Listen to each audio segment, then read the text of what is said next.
আসসালামু আলাইকুম। আজকে আমাদের প্রথম ভ্যাকসিন মুরগির বাচ্চার রানীক্ষেত আর ব্রঙ্কাইটিসের এটা লাইভ ভ্যাকসিন দেওয়ার পূর্ববর্তী কাজ ব্রুডার ঠিকঠাক করে পানির পাত্র বের করা হচ্ছে। এখন বাচ্চা চাপানো হবে। অসুস্থতা এবং খামারি ভাই বোনেরা, আজকে আপনাদের মধ্যে আমরা একটা ভিডিও নিয়ে আসছি। সেটা হচ্ছে লেয়ারের ফার্মে লেয়ারের বাচ্চাকে ব্রুডিং অবস্থায় প্রথম 5 দিনের যে রানীক্ষেত লাইভ ভ্যাকসিন, সেটা এটা হচ্ছে ভ্যাকসিনের ডাইলুশন পানি।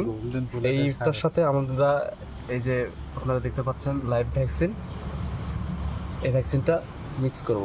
এটা হচ্ছে ইনসেপ্টা কোম্পানির রানিভ্যাক প্লাস। এটাতে আছে আপনার এনডি এবং আইভি, যেটা বাংলা ভাষায় আমরা বলি রানীক্ষেত এবং ব্রঙ্কাইটিস।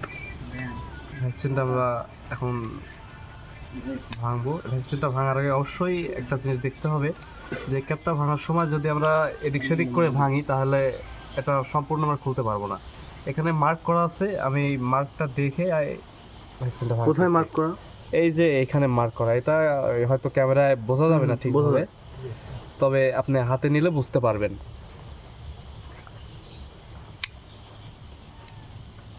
এই যে খুব সুন্দর স্লাইডভাবে আমরা ভ্যাকসিনটা ভেঙে নিলাম। ভ্যাকসিনটা ভাঙার সময় অবশ্যই আমাদেরকে এই বিষয়ে সতর্ক থাকতে হবে যে ভ্যাকসিনের যে ট্যাবলেটটা নিচের অংশে থাকে, আমরা অবশ্যই সেখানটায় হাত দেওয়ার চেষ্টা না করব। তার কারণ এটা হচ্ছে লাইভ ভ্যাকসিন, জীবন্ত ভ্যাকসিন।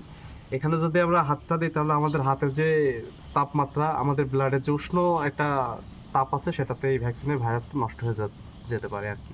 এই জন্যে পানি, এই যে আমরা পানিটা নিয়ে নিলাম।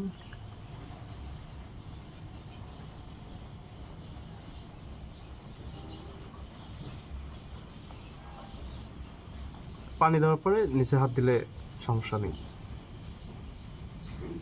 এই যে মিক্স হয়ে গেছে। বাস, আমাদের ভ্যাকসিন প্রসেসিং করার কার্যক্রম এখানেই শেষ। এরপর আমরা দেখাবো কিভাবে ভ্যাকসিনটা প্রয়োগ করতে হয়।